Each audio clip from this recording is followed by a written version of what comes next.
La velocidad de los servicios de Internet crece cada día y también las quejas por problemas en la conectividad inalámbrica, que repercuten directamente en la calidad de experiencia, considerando el gran número de equipos que usan Wi-Fi y su creciente demanda de ancho de banda. Soy Cristóbal Rojo de Viavi y los invito a que me acompañen a revisar la tecnología de acceso inalámbrico a redes de datos, sus principios de operación, fallas comunes y soluciones. Han pasado más de 2 décadas de extender de forma inalámbrica las redes de datos cableadas, lo que ha permitido la interconexión de dispositivos móviles, como teléfonos inteligentes, tabletas, computadoras y hasta televisores. Estas redes inalámbricas usan ondas de radio, que al ser emitidas al aire son susceptibles a problemas de mala recepción e interferencias, igual que los radioreceptores de AM y FM que antes de la era del Internet se usaban en muchos de nuestros hogares. Las redes LAN inalámbricas usan ondas de radio en las bandas de 2.4 y 5 GHz, que comparten con otros servicios y equipos, como por ejemplo hornos de microondas, radares, etc. Desde 1997, el Instituto de Ingenieros Eléctricos y Electrónicos, o IEEE, ha ratificado diferentes normas del estándar 802.11, que hoy llamamos Wi-Fi, siendo los más usados a través del tiempo los designados con las letras A, B, G, N y AC. El 802.11a fue ratificado en 1999. Trabajaba en 5 GHz con PHY de 54 megabits por segundo, en un canal OFDM de 20 MHz y tuvo aplicaciones mayormente empresariales por su alto costo de implementación. Su capacidad de datos para aplicaciones rondaba los 20 megabits por segundo. También en el 99 se ratificó el 802.11b, que permitía conectar computadoras portátiles y operaba en la banda de 2.4 GHz, usando canales de 22 MHz, ofreciendo un PHY de hasta 11 megabits por segundo y una velocidad para aplicaciones de entre 6 y 7 megabits por segundo. El 2003 dio paso al 802.11g, en 2.4 GHz con canales de 20 MHz y PHY de hasta 54 megabits por segundo, con una capacidad para aplicaciones de alrededor de 22 megabits por segundo. 6 años más tarde, en 2009, el 802.11n opera en 2.4 y 5 GHz, pudiendo asociar hasta 2 canales de 20 MHz en cada uno de los 4 múltiples flujos espaciales posibles, ofreciendo un PHY de hasta 600 megabits por segundo, aunque los más usados son de 300 megabits por segundo. La alianza de Wi-Fi lo designa como la cuarta generación o Wi-Fi 4. A inicios del 2014 se aprueba el 802.11ac o Wi-Fi 5, que opera solo en 5 GHz y puede asociar 2, 4 y opcionalmente hasta 8 canales de 20 MHz con hasta 8 flujos espaciales cada uno, que con un arreglo de hasta 3 radios y antenas permite velocidades superiores a 1 gigabit por segundo.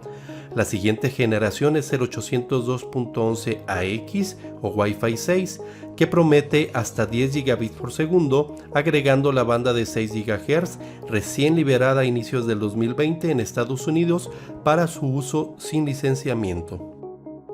Definiremos algunos términos, como el punto de acceso o access point, que es el dispositivo de radio con el que tenemos acceso a una red Wi-Fi. En ocasiones puede ser un elemento separado del módem o puede estar integrado. Los clientes son todos los equipos que se conectan de forma inalámbrica al punto de acceso. También se les suele llamar estaciones o dispositivos. El SSID o identificador de conjunto de servicios es el nombre de la red asociada a un punto de acceso o a un grupo. El BSSID es el identificador básico del conjunto de servicios, que esencialmente es la dirección MAC del punto de acceso. Un grupo de puntos de acceso en malla puede compartir el SSID o nombre de la red, pero cada punto de acceso tendrá su propia dirección MAC o BSSID.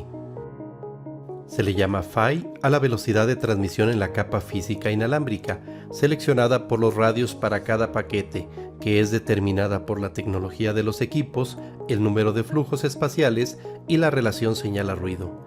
Esta velocidad de transmisión suele representar casi el doble de la capacidad de datos disponible a nivel de aplicaciones, pues incluye todo el protocolo inalámbrico. Por ejemplo, un file de 300 megabits por segundo ofrecerá una capacidad de datos de alrededor de 150 megabits por segundo para las aplicaciones en los dispositivos. El RSSI es el indicador de intensidad de señal recibida en cada dispositivo. MIMO se refiere a múltiple entrada, múltiple salida, usando varios transmisores, receptores y antenas para mover más datos simultáneamente. Se suele nombrar el número de antenas de transmisión y recepción como 2x2, 3x3, etc. Wi-Fi ha usado típicamente el sistema semidúplex, que permite la comunicación en un solo sentido a la vez, lo que quiere decir que solo uno de los participantes en la conversación puede estar hablando, mientras los demás deben permanecer en espera callados. Esto permite que todo el ancho de banda disponible del canal pueda ser usado al transmitir, en vez de dividirlo para poder hablar y escuchar al mismo tiempo, considerando que el flujo natural de muchas conversaciones es primero transmitir para solicitar información y luego escuchar para recibirla. El punto de acceso y los dispositivos escuchan antes de transmitir para asegurar que el canal esté libre. Sin embargo, al usar su radio para transmitir ya no pueden escuchar si otro dispositivo inició una transmisión al mismo tiempo, por lo que pueden ocurrir colisiones, que no pueden ser detectadas directamente, pero son asumidas cuando el transmisor no recibe el reconocimiento en capa 2 de Wi-Fi de la solicitud de información que hizo. Entonces, espera un periodo de tiempo aleatorio y vuelve a intentarlo. Las colisiones desaprovechan el tiempo aire aumentando la utilización del canal sin aportar un tráfico útil y se incrementan al conectar más dispositivos. Para el 802.11g y n de 2.4 GHz se han definido en América 11 canales de 20 MHz de ancho cada uno a partir de 2412 MHz, pero con una separación de tan solo 5 MHz, lo que provoca que hasta 4 canales adyacentes, es decir, continuos, queden encimados entre sí, generando posibles interferencias mutuas de canal adyacente, dependiendo de su nivel relativo. Estas interferencias adyacentes se pueden evitar si los puntos de acceso se configuran solo en canal 1, 6 u 11, pues cuando varias redes comparten el mismo canal, generan solo interferencias cocanal, que son mejor manejadas por el protocolo de Wi-Fi que las interferencias de canal adyacente, que son consideradas como ruido, pues los dispositivos no pueden entender y gestionar este tráfico. Los canales en 5 GHz para el 802.11n y AC están distribuidos en la banda de la Infraestructura de Información Nacional sin licencia, o UNI, y pueden usarse con 20 MHz de ancho que no se enciman espectralmente, así como con anchos de 40, 80 y hasta 160 MHz, permitiendo mayor velocidad. Por ahora, esta banda suele ser la más libre, pero los equipos más antiguos o económicos no la incluyen, reduciendo su compatibilidad, además de que su distancia de cobertura es menor que en la de 2.4 GHz. Adicionalmente, el uso compartido con radares y estaciones climáticas requiere que los puntos de acceso restrinjan el uso de ciertos canales o los monitoreen constantemente para hacer una selección dinámica de frecuencia o DFS, o controlar el nivel de transmisión en caso de detectar algún radar en alguno de los canales utilizados. En esta tabla comparativa, podemos observar cómo el 802.11ac en 5 GHz y mediante la configuración de múltiples radios y antenas puede ofrecer las más altas velocidades comparado con los otros estándares. Las señales eléctricas de RF dentro del punto de acceso son transmitidas y recibidas por medio de la antena o conjunto de antenas. Estas señales electromagnéticas radiadas son similares a la luz, con algunas diferencias por estar en una frecuencia y longitud de onda distintas. La radiación teórica ideal de una antena es omnidireccional o isotrópica, es decir, que radia la energía igualmente distribuida en todos los sentidos, como si fuera un foco encendido iluminando en todas direcciones. Al viajar de forma esférica, cada vez que se aleja más, parecería que su nivel es menor, es decir, que se atenúa, pero en realidad es el efecto de que cada vez más lejos la energía se distribuye en un volumen más grande y en un punto determinado recibimos cada vez una menor porción de la energía total radiada. Además de la distancia, cualquier obstáculo que existe entre el punto de acceso y los clientes también atenuará la señal, pues una parte será absorbida o reflejada, en mayor o menor proporción de acuerdo con los materiales. Por ejemplo, una pared de yeso representa una menor atenuación que una de concreto, y si tiene varillas o vigas de metal, como una bóveda, se incrementará la atenuación. Otras sustancias como el vidrio y el agua, juntas en una pecera, o incluso las personas, conformadas en un gran porcentaje de agua, atenuarán la señal. Tome en cuenta que la banda de 2.4 GHz llega más lejos que la de 5 GHz, que tendrá un menor alcance o rango de cobertura. ¿Y qué pasa cuando tenemos redes o dispositivos mucho más lentos que los demás? Pues que el desempeño total se verá afectado, debido a que los dispositivos rápidos deberán esperar calladitos a que el dispositivo lento termine su conversación a una baja velocidad. En estos casos, conviene conectarlo por cable, o agregarle una tarjeta de red inalámbrica más nueva, o dejarlo a él solo en la red de 2.4 GHz. La radiación inalámbrica está sujeta a múltiples fenómenos físicos, como la reflexión de la señal, que en un sistema con una sola antena que transmite y una que recibe, puede crear zonas de interferencias constructivas donde la señal original y la reflejada llegan con la misma fase y se suman, así como interferencias destructivas, donde la directa y la reflejada quedan a 180 grados de diferencia, creando zonas oscuras donde las señales se cancelan. En estos casos, se pueden usar un par de antenas separadas en modo diversity y combinar o conmutar pasiva o activamente de cuál antena se recibe la mejor señal. Este mismo fenómeno multitrayecto también se puede crear artificialmente, con varias antenas separadas, alimentadas con señales independientes procesadas matemáticamente, que generen interferencias constructivas y destructivas para formar caminos o flujos espaciales distintos hacia distintas antenas receptoras, lo que permite que en la misma frecuencia y al mismo tiempo se puedan transmitir diferentes flujos de datos por diferentes flujos espaciales. Esto es lo que se conoce como MIMO de usuario único o SU-MIMO. También se pueden crear rutas distintas para clientes distintos, lo que da paso al MIMO multiusuario o MU-MIMO, en donde el punto de acceso es capaz de enviar información a distintos clientes de forma simultánea.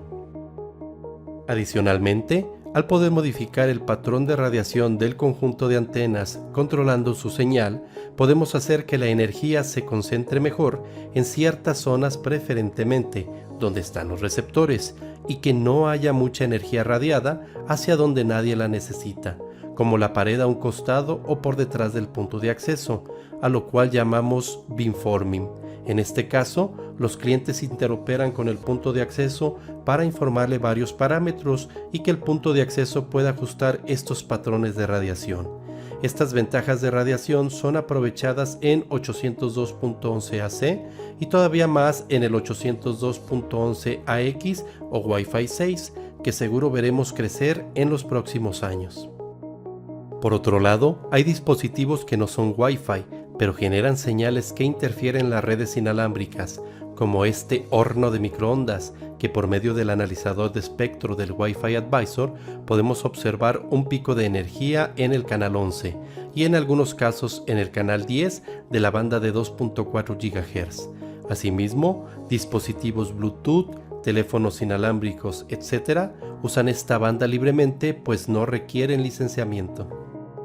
Lo mismo ocurre en la banda de 5 GHz, donde por ejemplo algunos enlaces de audio y video con protocolos propietarios la usan, interfiriendo las redes que coincidan en frecuencia con sus señales.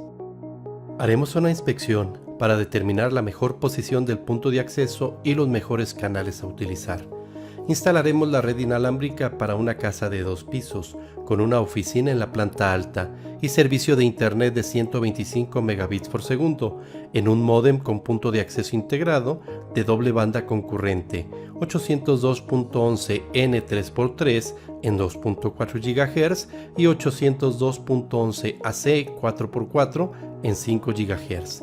La velocidad del servicio ofrecida al mejor esfuerzo está disponible en el puerto Ethernet del módem, pero la atenuación natural por la distancia y obstáculos puede hacer que el PHY disminuya para asegurar la entrega de paquetes con el menor número de errores, pudiendo ofrecer los 125 megabits por segundo cuando se reciben menos 60 dBm y quizás la mitad con menos 70 dBm. Trataremos de utilizar la mejor tecnología disponible en cada dispositivo, incluido el punto de acceso. Para la planta baja se requiere conectar la alarma y un disco duro de red con cable Ethernet de pares trenzados sin malla o UTP. El Smart TV tiene 802.11ac 2x2 y los teléfonos móviles 802.11ac. En la planta alta hay otro Smart TV con 802.11ac 2x2 y un DVR para cámaras de seguridad que solo cuenta con puerto Ethernet RJ45. La oficina tiene una computadora All-in-One con puerto de 1 gigabit por segundo y 802.11n de 2.4 GHz. La laptop tiene 802.11ac 2x2 y puerto gigabit Ethernet. Las tabletas cuentan con 802.11ac 2x2. Instalaremos el cable módem lo más estético y céntrico posible, a 1,5 metros del piso, cerca de la alarma y el disco duro, pues requieren conexión Ethernet cableada, pero lo moveremos un poco hacia el hueco que comunica la escalera y el pasillo, que es el camino más directo entre el primer y el segundo piso, sin bóveda o techo de por medio. Con las configuraciones por defecto del punto de acceso, probaremos en las diferentes ubicaciones para evaluar el nivel recibido o RSSI, canales, cocanales y canales adyacentes. Para una mejor velocidad y cobertura, buscaremos un RSSI de -35 a -65 dBm. Las redes en cocanal o adyacentes que estén a más de 30 dB por debajo de la nuestra no nos causarán interferencias significativas, por lo que no las tomaremos en cuenta. Cuidaremos que de las redes que estén a menos de 25 dB de la nuestra, solo haya 4 o menos en cocanal y 3 o menos en canal adyacente.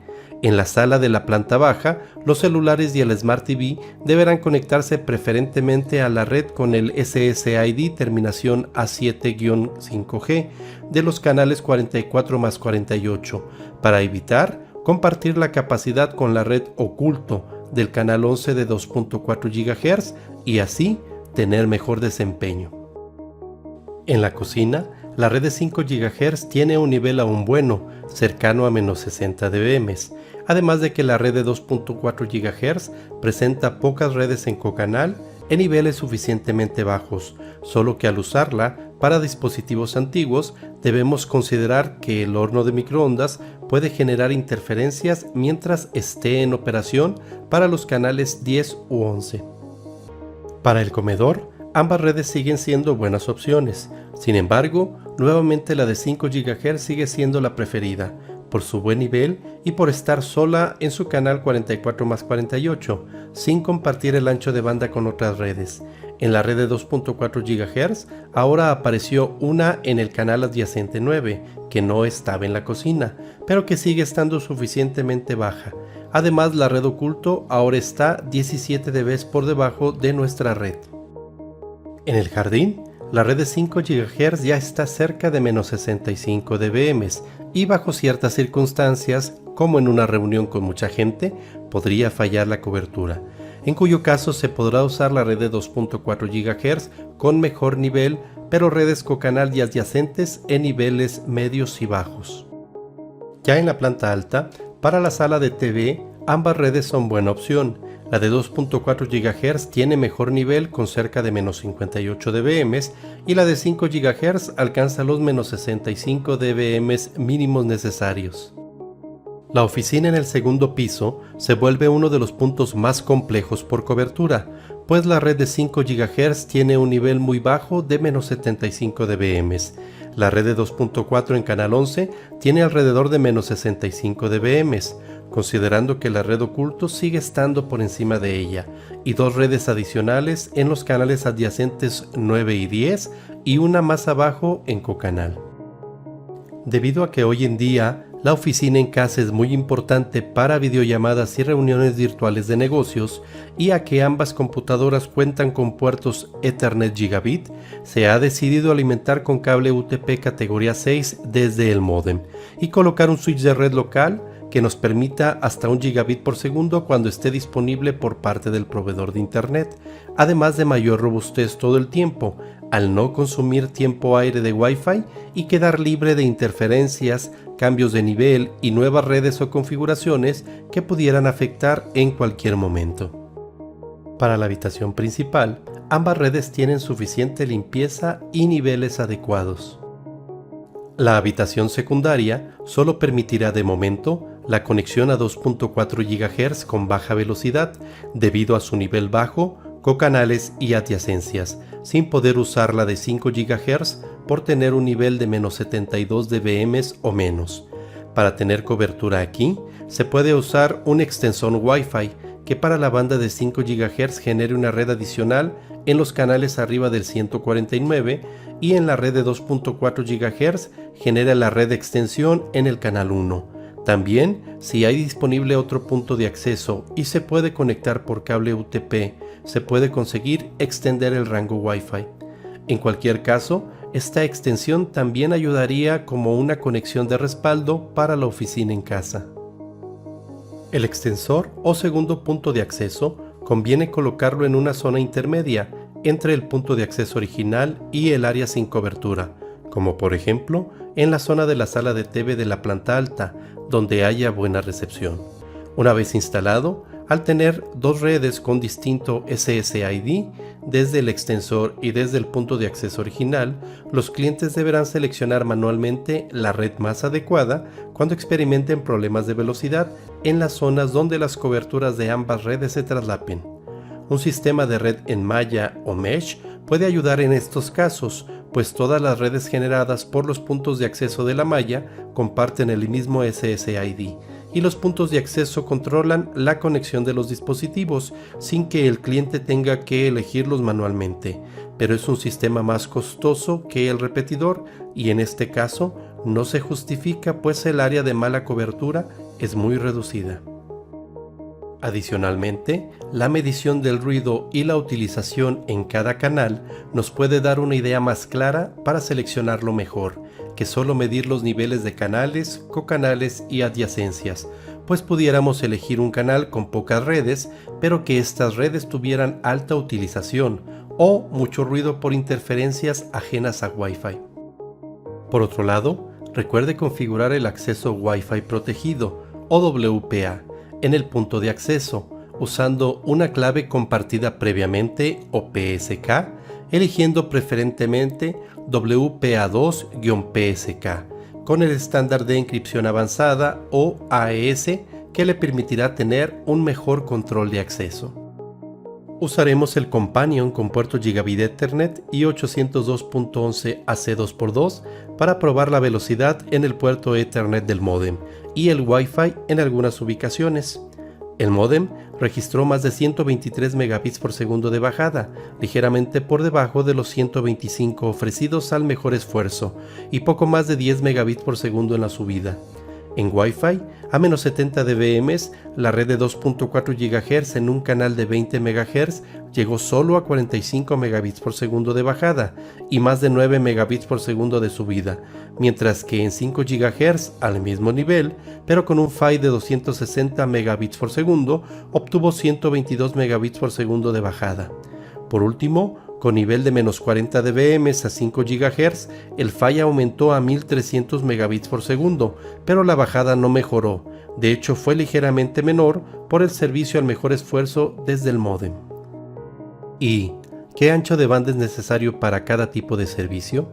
Una llamada telefónica de voz sobre IP con compresión sin pérdidas requerirá unos 128 kilobits por segundo simétricos, es decir, tanto en la voz recibida por la bajada como en la voz enviada por la subida, pero solamente mientras se está hablando. Las llamadas no usan retransmisión de paquetes, por lo que las pérdidas afectan su calidad directamente. Si vemos una película en HD 1080, el consumo será alrededor de 5 megabits por segundo en la bajada y algunos kilobits en la subida. Si el contenido es Ultra HD 4K, la bajada subirá a 25 megabits por segundo. Al usar aplicaciones para colaboración remota en llamadas de voz que usan compresión con pérdidas, se requieren unos 30 kilobits por segundo simétricos, sin importar el número de participantes.